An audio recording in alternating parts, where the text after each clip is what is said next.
नमस्कार दोस्तों, मैं हूं प्रदीप चौधरी और आप देख रहे हैं विजन विद विवेक। यूपीएसआई 2021 के पद 9534 के बारे में बात करने वाला हूं। जैसा कि आप थंबनेल पर देख ही रहे होंगे, इतने सारे न्यूज़पेपर की कटिंग हैं और इन सभी में कहीं ना कहीं बताया गया है कि पेपर लीक हुआ है। तो चलिए मैं आपको पहले ये न्यूज़पेपर की कटिंग्स दिखा देता हूँ। इसके बाद सबसे लास्ट में एक बहुत ही इंपॉर्टेंट बात बताने वाला हूँ जो कि आपके लिए बहुत ज़रूरी है। अगर आपको लगे कि देखना चाहिए तो ज़रूर देखिएगा, क्योंकि आपके लिए बहुत ज़्यादा ज़रूरी है।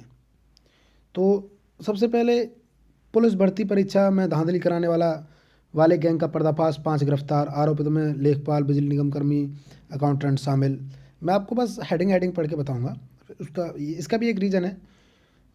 तो दरोगा भर्ती में एसएसबी के जवान समेत 4 गिरफ्तार। इसके बाद देख लीजिए, ये लखनऊ का है। मैं आपको जगह भी बता देता हूँ, ये लखनऊ का है, ये गोरखपुर का है। तो ये लखनऊ में गिरफ्तार हुए थे, ये गोरखपुर में, और ये गोरखपुर का है एक और, ये उसी में है, एजी अकाउंटेंट वाला जो पिछली वाली कटिंग निकल गई है उसी का है। ये दरोगा भर्ती में मास्टर कंप्यूटर हैक किया गया है, ये मेरठ में है और ये अलीगढ़ एसटीएफ ने पकड़ा है। और इसके बाद ये ऑनलाइन भर्ती में, ये आगरा का है, आगरा में भी पकड़े गए हैं। और इसके बाद ये रोहनिया में गिरफ्तार किया गया है, ये जो बंदा है। और ये जो है सॉल्वर था, ये दूसरे की जगह पे परीक्षा दे रहा था। इसके बाद ये पुलिस भर्ती में वाराणसी में गिरफ्तार किया गया है, ये देख पा रहे होंगे आप, वाराणसी का है ये न्यूज़पेपर। और इसके बाद ये एक और लखनऊ का है, जिसमें एसएसबी जवान समेत 4 नकलची दबोचे जिनके पास से ब्लूटूथ मिला था। और इसके बाद एक ये है, ये प्रयागराज का है, वाराणसी और प्रयागराज में दोनों जगह हैं ये। तो ये वाराणसी और प्रयागराज के हैं जिनमें नकली बाल मिले थे, कान में छिपाकर अभ्यर्थी जो है मिला था। और ये लास्ट है अलीगढ़ का। दरोगा भर्ती में सॉल्वर गैंग के 3 सदस्य गिरफ्तार, सरगना समेत 7 लोग फरार, पुलिस और एसटीएफ उनके पीछे लगी। तो देखिए दोस्तों, मैं क्या आपको बताने वाला हूँ। इन सभी में आपने देखा होगा कि दरोगा भर्ती में सॉल्वर गैंग गिरफ्तार।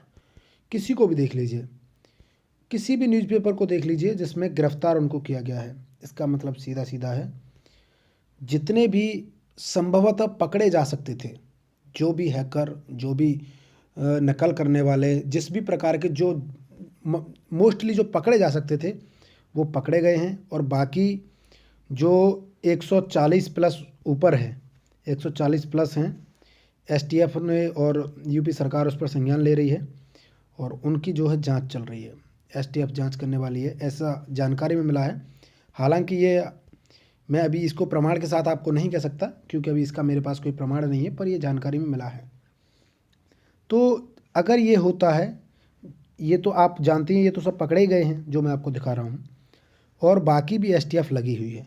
तो एसटीएफ 140 प्लस वालों को भी पकड़ेगी और उनसे जानकारी करेगी। जो सही होंगे तो वो तो सही हैं ही, उनका तो कुछ होना नहीं, जो गलत हैं वो गलत हैं, उनके साथ में कार्रवाई की जाएगी।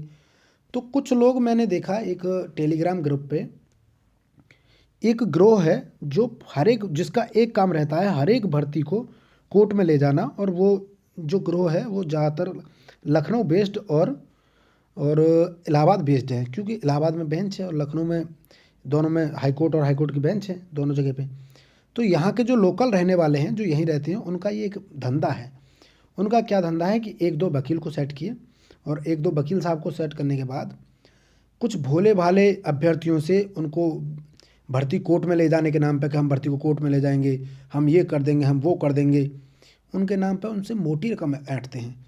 मान लीजिए 20,000 अभ्यर्थी हुए और सबसे 1,000-1,000 रुपये भी ले लिए, तो आप सोच ही सकते हैं कि कितना पैसा उनके पास आ जाएगा। और 1,000-1,000 रुपये हर कोई दे देता है। तो ये उनका मेन मोटिव है और उनको आपकी भर्ती से कोई मतलब नहीं है। और मान लीजिए ये भर्ती कोर्ट में चली भी जाए, मैं मान लेता हूँ, और भर्ती रद्द भी हो जाए, ये भी मैं मान लेता हूँ। भर्ती रद्द होने के बाद दोबारा भी पेपर हो जाए, तो क्या गारंटी कि दोबारा में ये नहीं होगा जो अब हो रहा है। क्या ये पहली बार हो रहा है? ये हर बार होता है और ये होता ही रहेगा। जब तक शिक्षा का स्तर बहुत ज़्यादा नहीं बढ़ जाएगा, ये होता ही रहेगा। आदमी फ्री में चाहता है, आदमी यही चाहता है कि मुझे फ्री में नौकरी मिल जाए, कोई मेहनत नहीं करना चाहता। जब तक मेहनत नहीं करेगा आदमी, ऐसा ही रहेगा। बाकी ये बात कड़वी है और आपको कड़वी लगेगी, मुझे पता है, बहुत लोगों की बात कड़वी लगेगी, पर मुझे इससे कोई फ़र्क नहीं पड़ता, क्योंकि कड़वी है पर दवाई की तरह है। अगर आप पढ़ने वाले हैं तो आप समझ जाएंगे और पढ़ेंगे भी। फिलहाल यही था, बाकी जो भी न्यूज़ होगी मैं आपको देता रहूँगा। Thanks for watching. God bless you all. जय हिंद, जय भारत।